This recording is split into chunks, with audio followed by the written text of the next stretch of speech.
Next up we have Chris Barnham from Barnham Research talking about Venti Skinny Latte in praise of contradiction.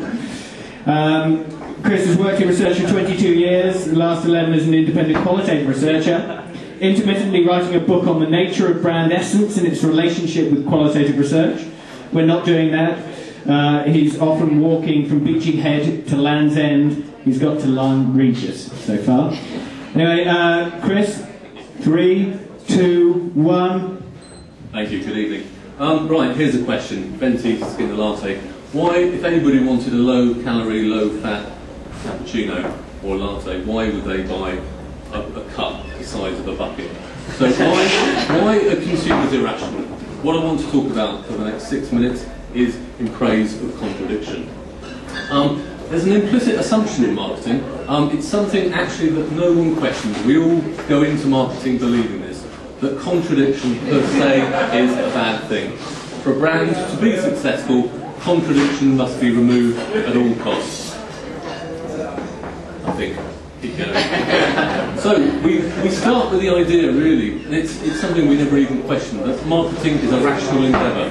We want clarity. We want clarity in our brand plans. We want comprehensibility, so our consumers and our customers can understand what we're trying to say to them. We want to iron out all the potential contradictions and confusions that there might be in the consumer mind. Consumers are in on this task as well. When they come to groups, their job in the evening, as we saw earlier on this evening, is to spot the contradictions. They think their job there in the group discussion. And if they do seem quite perversely to accept contradiction, we tend to look down on them, think, well, poor consumers, they don't really know what they're doing. Where does this belief come from? AIDA, we all agree, is long dead and buried, but we still continue to work within a messaging model. We've sort of moved on from rational messages to emotional ones, but we still think that messages are arrows, and we think we ought to fire them at the consumer. So our model, our implicit model of marketing is highly targeted, strong, efficient arrows, not bad marketing like this, which goes in all sorts of different directions and leaves the consumer confused, as you can see. Come on, makes it stand here. But great brands don't work this way, do they? Cadbury's is a bitter from Ireland. Bitter not supposed to come from Ireland. Jack Daniels is a whiskey from the USA. Whiskey's supposed to come from Scotland. There's a contradiction. That wouldn't get through research, would it? Hooch is alcoholic lemonade. Again, how can you make a lemonade alcoholic? They're full of contradictions. These brands got their power from the contradictions. So, a different model. Brands are not senders of messages. They're not kind of things which are sending messages which are comprehensible to people. They're organic, multi-dimensional essences that contain layers of different values. Now, what this looks like will come up on the next slide in any second. Brands are layers of values like this. I won't talk about them now in great length, but they are essences which are determined by how they relate to the rest of the world. We usually think about a brand essence as some one word stuck at the top of a pyramid which we can use to crush creativity. This is a completely different way of looking at brands. What it means is that brands have propositional hierarchies. They have lots of values in those hierarchies, and those values can go up and down the hierarchy depending on what context they're in.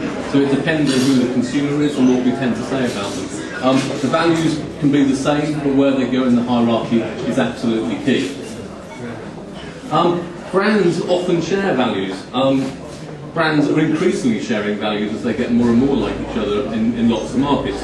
So, it's not what the brand values are, it's where they are in the brand propositional hierarchy that determines what they actually say to people. For example, all banks contain bank values, telephone banking values, and internet banking values. Very quickly, you all know this sort of stuff. NatWest is a bank which does telephone banking, which does internet banking.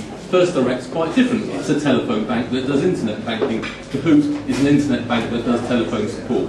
Same values, different propositional order, leads to completely different positions. So, if we go back to the idea of contradiction, is there an issue? How can we resolve the problem of contradiction in terms of brand propositional hierarchy? You only have a problem if the same values actually seem to conflict with each other in the same part of the propositional hierarchy. If they're in different parts of the propositional hierarchy, it's fine. So, healthy biscuits, it's only a problem if healthiness actually denies the essence of fitness. Can we have a biscuit which, incidentally, lower down the propositional hierarchy is healthy? Of course we can. That's why there is a sector of healthy biscuits. How do we find out whether this works or not? The clues really lie in understanding how the consumer defines the essences. What is biscuitness? Now, however professional the respondent is, she's going to have a problem getting her head around that one. You're going to catch her out. Does it have to include the concept of not healthiness? Well, no, it doesn't. So, yeah, you can have a sector of healthy biscuits. So, consumers can have their concept of venti skinny latte. There's no irrationality there. They're just working within a particular propositional hierarchy. It might not happen to be ours, but it's there all the same.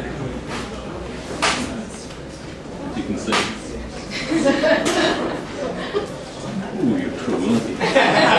And as market researchers, let's be very, very cautious. Let's actually celebrate the fact that brands contain contradictions. These contradictions may be, in fact, the very platforms which enable them to be great brands. And we have to resist the temptation to remove them. Clients, everyone around us, tries to take out contradiction, but we mustn't. The non-contradictory brand is actually the one that has no rough edges. It's the one that the consumer will interpret as a piece of marketing communication. They will see through it. It's a piece of confection.